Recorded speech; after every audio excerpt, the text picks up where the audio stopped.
अस्सलाम वालेकुम नाज़रीन, मैं हूं आसिफ जट। आपने हमेशा से उन वीडियोस को वायरल किया है जिनमें मदरसे के अंदर तालिब इल्मों पे कुछ सख्ती हो रही होती है, ऐसी वीडियोस को वायरल करते हैं। आज एक वीडियो आपको दिखा रहा हूं जो एक मिसाली मदरसे की वीडियो आपको नजर आएगी।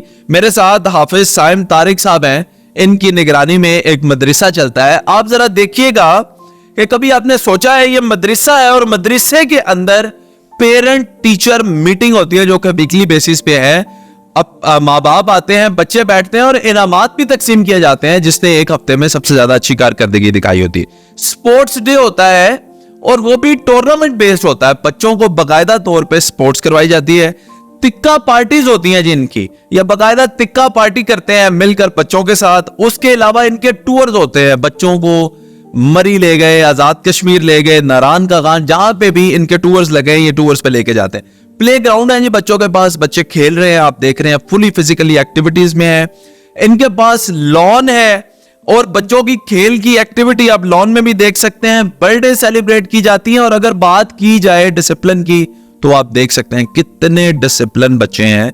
तो ये हिफ्स का मदरसा है, यहाँ पे बच्चे हिफ्स करते हैं। मैं आपको बताता चलूं कि अच्छी एग्जाम्पल्स भी मौजूद हैं और अच्छे तरीके से भी बच्चों को पढ़ाया जाता है। इट इज जस्ट कि हम सिर्फ नेगेटिव चीजों को अप्रोच करते हैं। जैसे यूनिवर्सिटीज में अच्छी तालीम भी मिलती है, लेकिन हम सिर्फ डांस के कल्चर को दिखा के कहते हैं जी बच्चों को यूनिवर्सिटी नहीं भेजना। तो हम जनाब बात करते हैं हाफिज साहब से और पूछते हैं कि ये आइडिया इन्हें कैसे आया। अस्सलाम वालेकुम जी। जी वालेकुम अस्सलाम। आप साहब, मैं अभी मदरसे में पढ़ा हूँ, हमारे मदरसे में ये सब कुछ नहीं था। सभी ऐसे ही कहते हैं।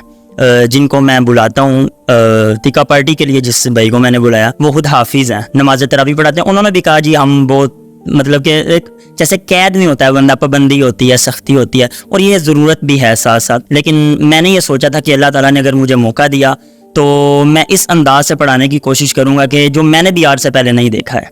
तो वो उस बस सोच को लेकर आगे चल रहा हूँ मैं। तो ऐसे बच्चे जो गांव से आए हैं, देहातों से आए हैं, जिनको इतनी ज्यादा अच्छी तरबियत भी नहीं मिल पाती, वो आपके पास आते हैं। पहली तो बात, फैक्ट तो ये है। फिर उन बच्चों को ये सारी जदीद सहूलियात देना, अच्छा लश ग्रीन लॉन देना, उनकी तिक्का पार्टीज, और फिर उनको इतना डिसिप्लिन कैसे कर लेते हैं आप? बहुत जिम्मेदारी का काम है। बल्कि मैं तलबा को अक्सर कहता हूँ कि आज लास्ट टाइम है, मैं आपको समझा रहा हूँ, आइंदा से मैं नहीं समझाऊंगा क्योंकि मैं काफ़ी दफ़ा समझा चुका हूँ। लेकिन आइंदा फिर ज़रूरत पे बच्चे हैं ना, वो आइंदा फिर ज़रूरत पेश आ गई। फिर आज भी बच्चों को मैंने समझाई हैं बातें को 12-15 मिनट, तो वो साथ साथ उनकी तरबियत, नज़्म ज़ब्त, ये सब के ऊपर तवज्जो रखनी पड़ती है। बल्कि जब तक मैं खुद डिसिप्लिन में नहीं रहूँगा तो मेरे स्टूडेंट्स भी नहीं रहेंगे। तो इसलिए सबसे पहले मैं अपनी ज़ात को इस लाइन में लेकर आता हूँ कि मैं कम अज़ कम खुद तरीके से बर वक्त पहुँचूँ, जामिया लेट ना हूँ। ठीक है, मेरे कपड़े साफ़ हों, मेरे कपड़े साफ़ होंगे तो तलबा के कपड़े भी प्रेस हुए होंगे और साफ़ होंगे।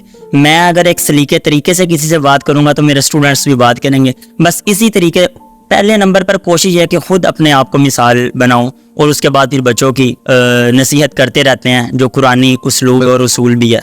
मैं ये पूछना चाहता हूँ, पेरेंट टीचर मीटिंग करते हैं आप स्कूल में, तो ये होता है कि बच्चे को कहा जाता है आज ही आपका बच्चा बायोलॉजी में जो है जी ये पीछे है, मैथमेटिक्स में पीछे है, फिजिक्स में पीछे है। आप लोग क्या बताते हैं पेरेंट टीचर मीटिंग? मैंने ये काम शुरू किया है कि मैंने फर्दन हर तालिब इल्म को, हर अपने स्टूडेंट को टारगेट दे दिया है। उससे पूछकर मैंने पूछा है जी अगर आपका नाम उसामा है, उसामा आप कितनी लाइनें बासानी रोज़ाना की मुझे याद करके सुना सकते हैं? उसने कह दिया जी 12, 14, 16। जितनी उसने कह दी तो मैंने भी उसकी फिर वो जो मेंटली कैपेसिटी है ना, उसका ज़हनी वुसअत है, मैंने देखना कि वाकई बच्चा इतनी कर सकता है या नहीं कर सकता, ज़्यादा बता रहा है, कम बता रहा है। मैंने उससे डिस्कशन करके मैंने उतनी उसकी रिपोर्ट जो डायरी है उस पर लिख देना है। तो उसके बाद वो फिर बच्चा भी कोशिश करता है, उसे भी पता है जी मेरे पेरेंट्स ने आना है और इनाम भी मिलेगा इंशाल्लाह, तो वो भी फिर कोशिश करता रहता है। वो फिर पूरे महीने का या 15 दिन का या कभी कभार 1.5 महीने का, जब शिद्दत का मौसम चल रहा है, तो फिर हम वो सारा कलेक्ट करते हैं कि बच्चे ने वाकई वो टारगेट अपना, वो मकसद वो जो अचीव किया है कि नहीं किया है।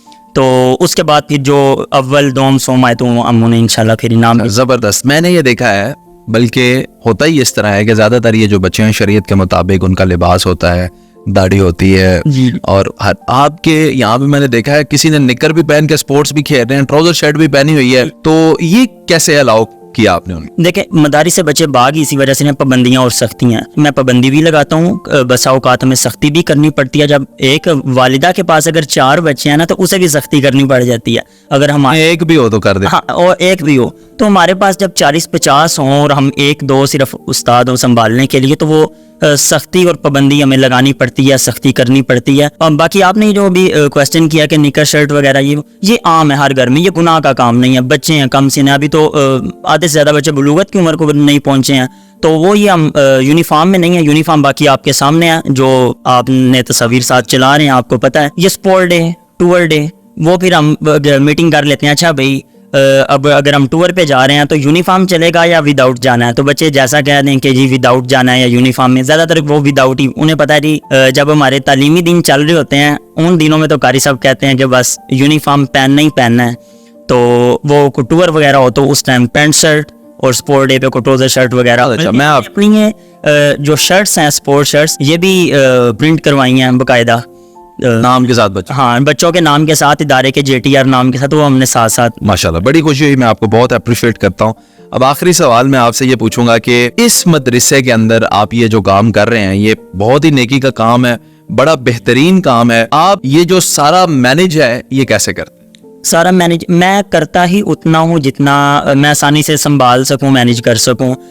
مطلب کہ ہر طالب علم جو صاحب استطاعت ہے, مطلب کہ بچے اچھے گھروں سے بھی تعلق رکھتے ہیں, ہم نے وہ کلاس کا مانیٹر انچارج بنایا ہے, وہ انہوں نے مائنر سا فنڈ جو بچے روزانہ کے جتنے پیسے کھاتے ہیں اس سے بھی آدھا, تو جو نہیں دے سکتے ہم انہیں کچھ نہیں. باقی جو ہمارے منتظمین ہیں الحمدللہ وہ بھی بہت اچھے ہیں. انہوں نے کہا جی کسی بھی موقع پہ کسی بھی والے سے اس طرح کی کوئی ضرورت وغیرہ پیش آئے کہ آپ کوئی فنکشن وغیرہ کر رہے ہیں, اب 14 اگست آ رہا ہے اس پہ بھی, تو وہ ہم جب ضرورت پیش آئی ہے جی کچھ چند روپے, چند ہزار روپے ہمیں چاہیے, کوئی کم ہو رہے ہیں, تو وہ ہم انہیں بتا دیتے ہیں, وہ کمپرومائز کر لیتے ہیں ہمارے ساتھ الحمدللہ. زبردست جناب. یہ ایک حافظ سائم صاحب ہیں, پاکستان میں ان جیسے ہزاروں لاکھوں لوگ ہیں جو ملک کی بھی خدمت کرنا چاہتے ہیں اور آپ کے بچوں کو دین بھی احسن طریقے سے سکھانا چاہتے ہیں, قرآن مجید کی تعلیم بھی دینا چاہتے ہیں احسن طریقے سے. بس ہمیں ان لوگوں پہ اعتماد کرنا ہے. صرف جب میرا ماں باپ مر جائے ان کو بلا لینا ہے, جب میں نے ایک نیا گھر لے لیا ختم پہ بلا لینا ہے, اس سے آگے بڑھنا ہے اور ان پہ اعتماد کرنا ہے. معاشرے کے اندر ان کی اتنی ضرورت ہے جتنے کسی سافٹ ویئر انجینئر کی, کسی وکیل کی, کسی جج کی, اتنی ضرورت ان کی بھی ہے. مجھے بہت خوشی ہے کہ آج آپ تشریف لائے, آپ کا بہت شکریہ. اور یہ پیغام جو ہے یہ امن کا پیغام, یہ دین کا پیغام, اللہ کرے کہ آپ تک پہنچے اور آپ لوگوں تک پہنچائیں. بہت شکریہ.